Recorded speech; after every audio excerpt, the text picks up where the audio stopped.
Hello, welcome, my lovely people. I missed speaking to you. I usually try to get out and record the podcast on Sundays. I was away this Sunday and I was enjoying myself, so I didn't really have time to record anything, although this is just an excuse. I probably was just enjoying myself too much and maybe was not in a space of mind to record something. Anyway, the subjects and things to talk about are always circulating in my head, so somehow I'm still working.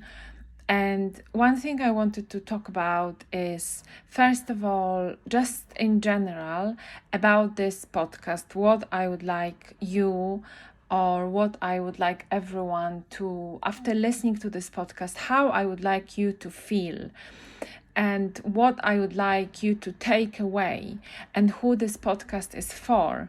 So the things that I would like you to take away is encouragement, is to be more self-aware and to give you some loving, I guess, with my words, and give you some self-belief if you are in a situation that this self-belief might be lower, or if you are suffering, or if you have some questions about reality and how to approach it, if you are unsure of, if you are just curious and seeking some answers, and you are looking within yourself but also outside, and if you are in a search for what life is all about, of different views what people have, if you are remaining open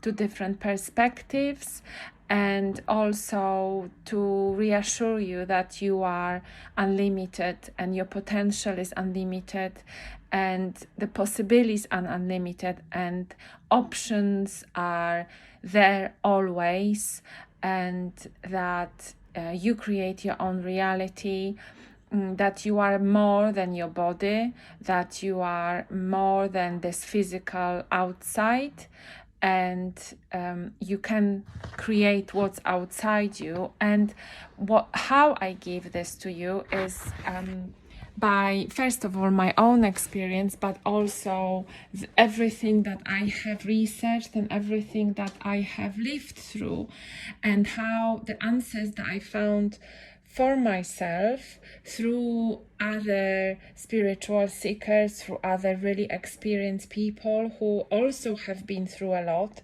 And this is books and other podcasts and other videos and all the knowledge that there is that I had access to throughout the whole of my life. And then how I built on that and how I learned also through my mistakes and my searching and my own curiosity and my own building myself belief, which many times I lost as well, and it was going up and down. And I am also explaining to you how you are as you are at the moment, how I understand that, and what I would like from you is to always be open-minded and not only rely on other people's perspective, but really be open to your own intuition. I've talked about this in my previous podcast, how we lose the inner intuition, the ability to listening to inner intuition, the really inner love and energy flow and spiritual flow that goes through us, and how I believe that it's always good, it's always pure. The reality, the sometimes harsh reality and other people's perspective are very often interfering with this, and we come to the specific families and specific circumstances, and we as children, we mirror this and we take a lot of this and a lot of our parents' trauma on us, our society trauma on us, and everything that's happened, and it's very natural, and it's only through our own beliefs and trust and faith and love we become who we are. And this is always happening, or majority of times, through some hardship. So whenever there is something that is not positive or hurtful or really sad, when this is happening to us, this is when the real growth comes. Is like birth. Birth is very painful. So for women going through birth, one of the most painful things and things that scares women, and what becomes of this is beautiful life, is another human being, is another entity that enters this life through the portal with blood and with tears. And first thing that we do on the earth is cry. This is how we start breathing, and this is how we take our first breath and being on this earth. And I think that's very metaphorical for us, as the joy that comes, the beauty, the miracle of life comes together with mother's sort of sacrifice of being in pain, of experiencing this. And as a child, we forgot very quickly how it was to be born. The experience of being born does not stay with us, although some people, and there have been people who, I was speaking to a friend of mine, and she said that when her mom was pregnant, there was a house that was burned down, and it was rebuilt. And when she was born as a child, she was walking next to this house and said to the mother or grandmother, whoever was taking her on a walk, how is this house all new and ready? It was burned. So the parents were really surprised. How did she know that the house was burned if she wasn't there? She was in mommy's tummy.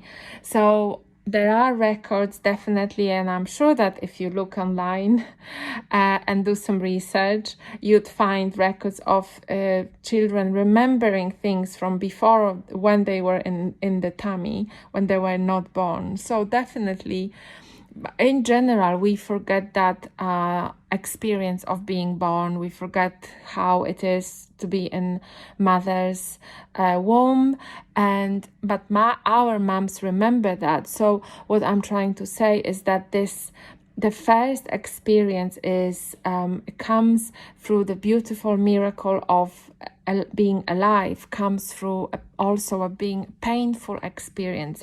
So those two things, pain and joy, tears and laughter, it kind of always comes together one after another, and this flow of life, that's what we have to remember. So this is the first thing, to remember that, and to know that through the work, through the pain, there is always, after that, there is joy, there is experience of happiness, there is taking rest and enjoying life, and also to remember that who we are, how we live, is our creation. So another thing to really bear in mind is try not to be in this victim mentality of thinking of, it's all their fault, they don't understand me, I try to speak to them and they don't really get what I'm trying to say, and I'm so different and everyone else is so different and I don't belong and they don't get what I'm trying to say, they don't know what I am about, and therefore it's their fault. And thinking like this is not going to change your reality.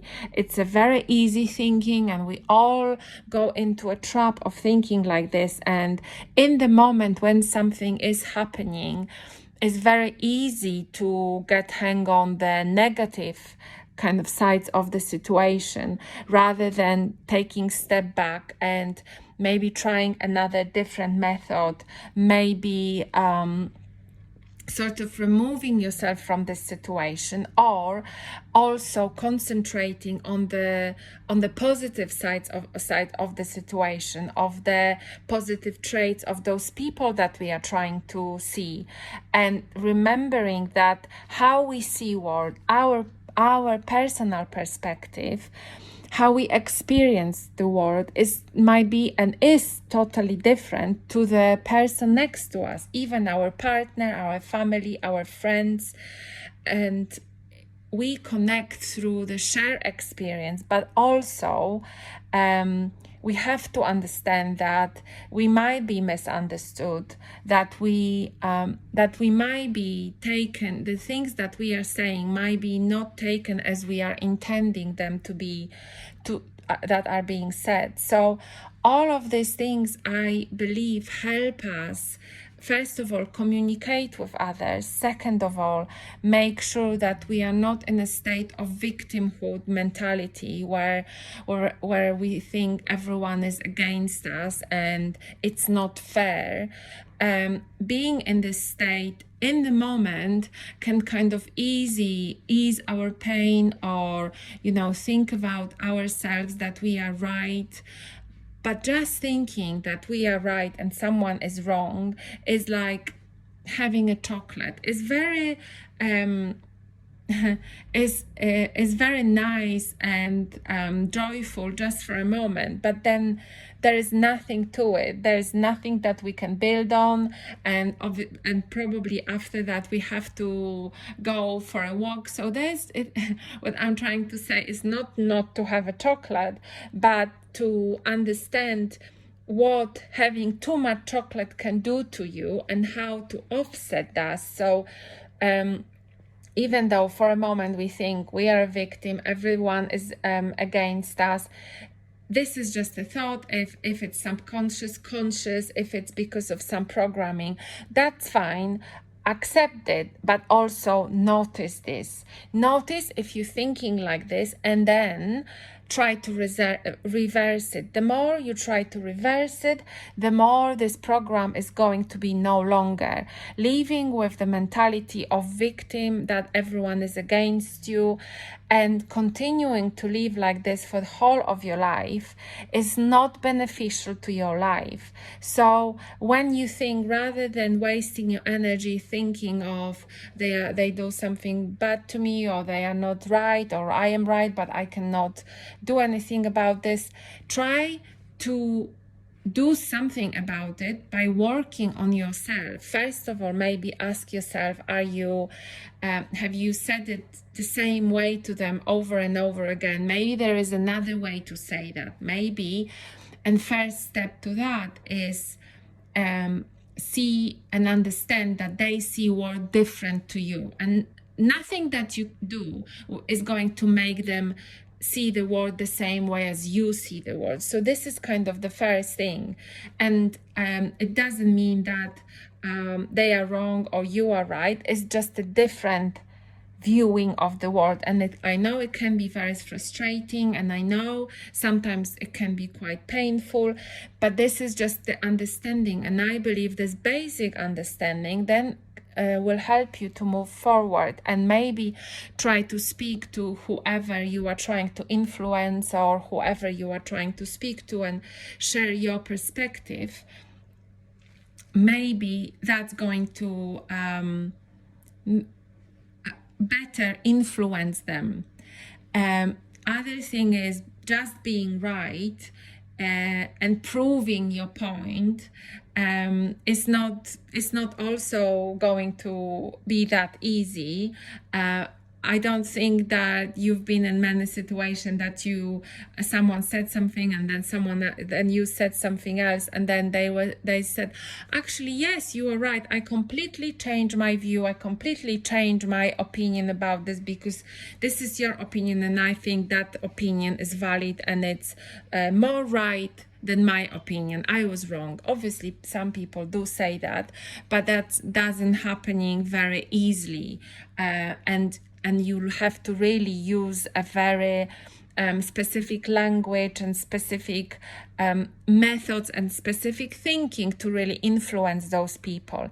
And then going a little bit more into that is that the language that you use, not only to other people, but also to yourself, to be mindful that this language is positive. So I would say the example of this is if you are saying to yourself, I feel so bad, or I look really unhealthy, you can kind of take it out and say, I will try to feel better today. What can I do to feel better today?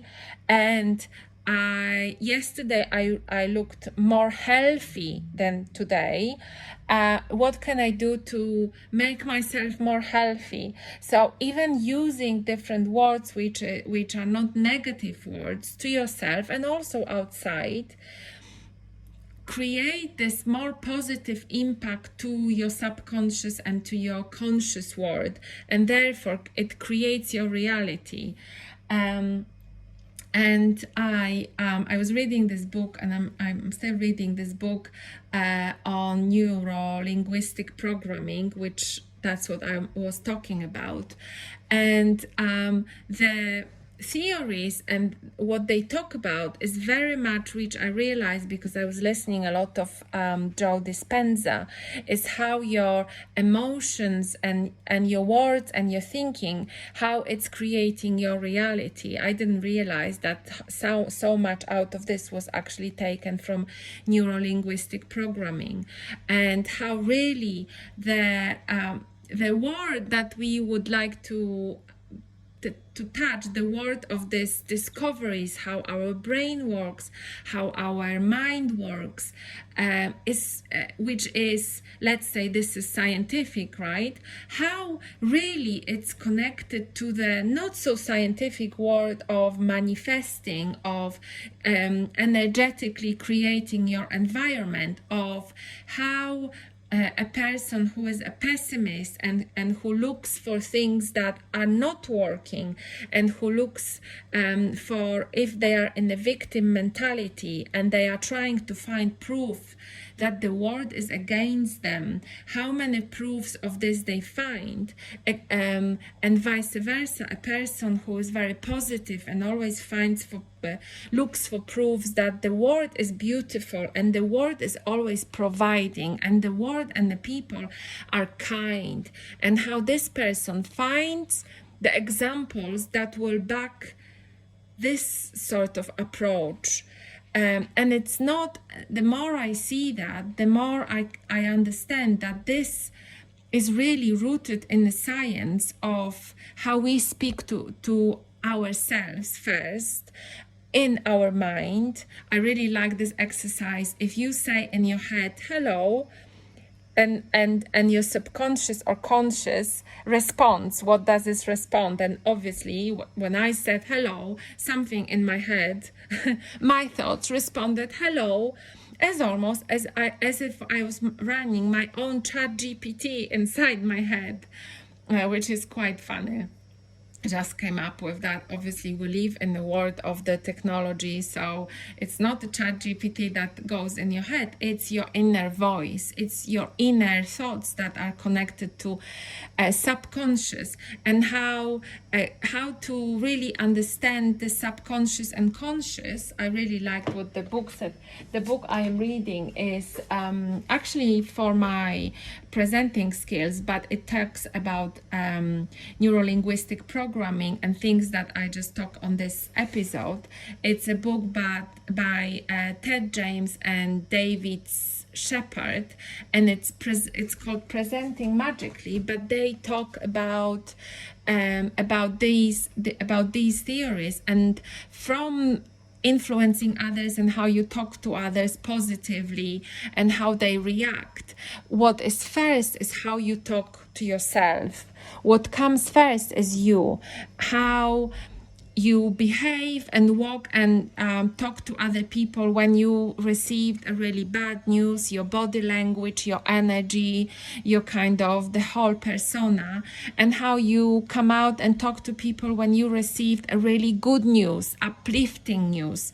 Nothing happened at this moment because the news can change. It's just the information, right? If I told you now you are receiving $5,000 into your bank account tomorrow.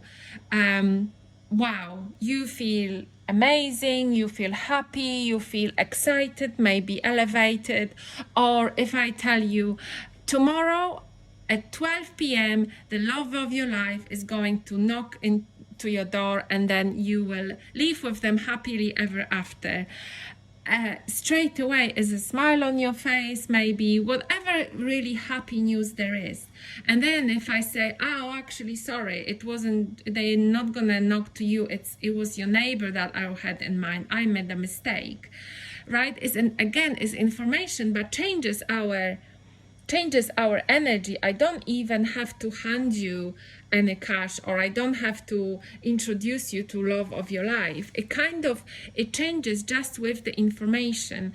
And the same way how they were explaining is that if you stand straight and smile and kind of tense your muscles, all of your muscles tense. If you stand up now, tense all of your muscles, your smile, you put your side up, and a kind of with the whole body you represent strength and accomplishment and happiness. You are not able in this posture to be depressed or unhappy, because the physiology of the body reacts to our emotions, and that's how our body works. Then again, if you stand up and put your head down and really slouch your shoulders, much easier in this position to be depressed, to be unhappy, to kind of have the sad sort of feeling. Those emotions are so connected to our physiology, and it's really interesting. And those kind of exercises, very interesting to make those exercises. You don't even have to stand up. Even a smile, putting a smile on your face, it kind of brings you closer to your body, not wanting or not having it so easy to be sad. So all of those things are just little physiological and energetical exercises for trying of how you yourself can impact your outside, your surrounding. Once you impact your outside, your surrounding, this is what is going to be coming back to you. This is what the world is going to show you more and more. Because another sentence that I really like from kind of this book and many others that I read is, either you think you can or you think you cannot, you are very right. So the fact that you yourself set up yourself with your own beliefs for either failure or the victim mentality that I've mentioned, or more of a happiness and world presenting to you opportunities and options that you really believe there are, the more you receive of what you are. And again, I want to just finish this episode with saying to you, whoever you are, wherever you are, whichever situation in life you are in, that you are strong, you are powerful, and you can really achieve what you put your mind to it. What you put your mind and what you want to do, you can achieve. And through love, through understanding, and the most love is always towards yourself, recognizing the inner critic, recognizing the words that are in your mind, saying hello to them, maybe this exercise, and what this inner voice is going to say to you, and train this voice and program this voice to be nice. It's not always going to be nice, probably, because the programming that we have from our childhood, how we've been brought up and everything else, it runs pretty hard. The wiring is harder, but being aware and recognizing this, and practicing the rewiring, the reprogramming, that's what's going to put us in the better state for bettering ourselves up. And I wish you all the best. That's all for this episode. That was actually episode for New Moon in Gemini. Really good time for manifestation through communication as well. I myself am a Gemini, so hello to all the Geminis out there. Communication is our strength. Communication, if you have a Gemini in your astrological chart, is something that we are really good at, is something that we can work on and with other people. If you have Gemini friend or parent or whoever, recognize that this is them. Sometimes it could be confusing, sometimes it's gonna be across many fields, like with me, lots of curiosity and lots of questions, but it's all for making us better through searching, through connecting, through communication, through being supportive to each other, and connecting on the intelligence level. And I love that, and I wish you all the best on this new moon, and I speak to you soon on my next episode. Bye bye.